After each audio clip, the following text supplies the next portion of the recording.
नमस्कार। जरा सोचिए, एक विशाल ऑयल टैंकर करोड़ों डॉलर का क्रूड ऑयल लेकर दुनिया के सबसे सेंसिटिव इलाके पर्शियन गल्फ से गुजर रहा है। इसका डेस्टिनेशन है इंडिया गुजरात का वारीनार। 7 साल बाद ईरान से इंडिया में ऑयल की पहली ऑफिशियल डिलीवरी।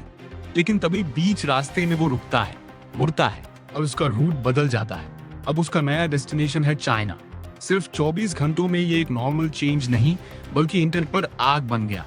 खबरें चलने लगी, इंडिया का पेमेंट फेल हो गया, डील टूट गई, सैंक्शंस ने रास्ता रोक दिया। लेकिन इंडिया गवर्नमेंट ने इन सभी क्लेम्स को पूरी तरह रिजेक्ट कर दिया है। तो सच क्या है? पेमेंट क्राइसिस या ग्लोबल ऑयल ट्रेड का बड़ा गेम?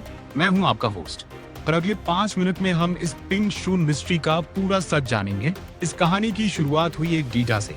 केपलर नाम की एक ग्लोबल शिप ट्रैकिंग कंपनी ने एक टैंकर ट्रैक किया जिसका नाम था पिंक शून। ये जहाज ईरानियन ऑयल लेकर इंडिया के वारीनार की तरफ बढ़ रहा था। ये खबर बहुत बड़ी थी क्योंकि 2019 के बाद इंडिया ने ईरान से ऑयल खरीदना बंद कर दिया था। लेकिन फिर अचानक इस टैंकर ने अपना रूट बदल लिया और डेस्टिनेशन बदलकर कर दिया चाइना। यहीं से रूमर का तूफान शुरू हुआ। सोशल मीडिया और कई न्यूज प्लेटफॉर्म्स ने तुरंत स्टोरी बना दी। इंडिया ने ऑयल खरीदने की कोशिश की लेकिन पेमेंट नहीं हो पाया, बैंकिंग सिस्टम फेल हो गया और ईरान ने जहाज को चाइना भेज दिया। सुनने में ये स्टोरी सही लगती है, लेकिन दिल्ली का कहना है ये पूरी तरह गलत है। Ministry of petroleum and natural gas ने सीधा जवाब दिया और साफ कहा ये रिपोर्ट्स फैक्चुअली इनकरेक्ट है, यानी पूरी तरह गलत। गवर्नमेंट के अनुसार कोई पेमेंट इशू नहीं है। इंडियन रिफाइनरीज ने अपनी ऑयल रिक्वायरमेंट पहले ही सिक्योर कर ली है, जिसमें ईरानियन ऑयल भी शामिल है और पेमेंट सिस्टम कोई हर्डल नहीं है। तो फिर सवाल उठता है, शिप ने रूट क्यों बदला? क्या डील फेल हो गई? नहीं, इसे कहते हैं operational flexibility. Global oil market में समुद्र में चल रहा ऑयल एक मूविंग एसेट होता है जिसे बीच रास्ते में भी सेल या डाइवर्ट किया जा सकता है। यानी ये यू टर्न किसी फेल डील का सिग्नल नहीं बल्कि बेटर ट्रेड डिसीजन भी हो सकता है। गवर्नमेंट का क्लियर मैसेज। लॉजिस्टिक्स को डिप्लोमेसी मत समझिए, लेकिन असली स्टोरी इस जहाज से भी बड़ी है। असल खबर यह है, इंडिया फिर से ईरानियन ऑयल खरीद रहा है। 7 साल तक इंडिया ने यूएस सैंक्शंस फॉलो करते हुए ईरान से ऑयल नहीं खरीदा। तो अब क्या बदल गया?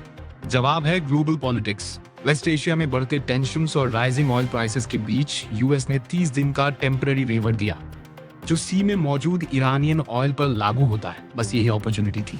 इंडियन रिफाइनरीज ने तुरंत एक्शन लिया क्योंकि ईरानियन ऑयल क्वालिटी और प्राइस दोनों में फायदे का है। इसलिए पेमेंट फेल वाली खबर सिर्फ गलत नहीं थी बल्कि मिसलीडिंग भी थी। सच ये है, इंडिया पीछे नहीं बल्कि पूरी तरह एक्टिव है। अब इसे सिंपल लैंग्वेज में समझते हैं। पिंक शून ने रूट बदला, ये सच है, लेकिन रीजन पेमेंट नहीं बल्कि ट्रेड स्ट्रैटेजी है और इंडिया ने ईरानियन ऑयल खरीदना फिर शुरू कर दिया है। ये है एनर्जी डिप्लोमेसी।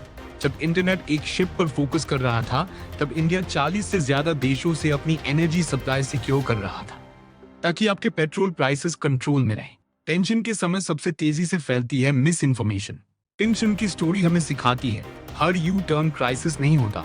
गवर्नमेंट का मैसेज क्लियर है, पेमेंट सिस्टम काम कर रहा है, ऑयल सप्लाई जारी है, इंडिया की एनर्जी सिक्योरिटी मजबूत है। और याद रखिए, ग्लोबल ऑयल ट्रेड में हर टर्न एक कहानी छुपाता है, कभी क्राइसिस तो कभी सिर्फ बिजनेस। मैं हूं आपका होस्ट। सवाल पूछते रहिए, सही जानकारी पर भरोसा रखिए। नमस्कार।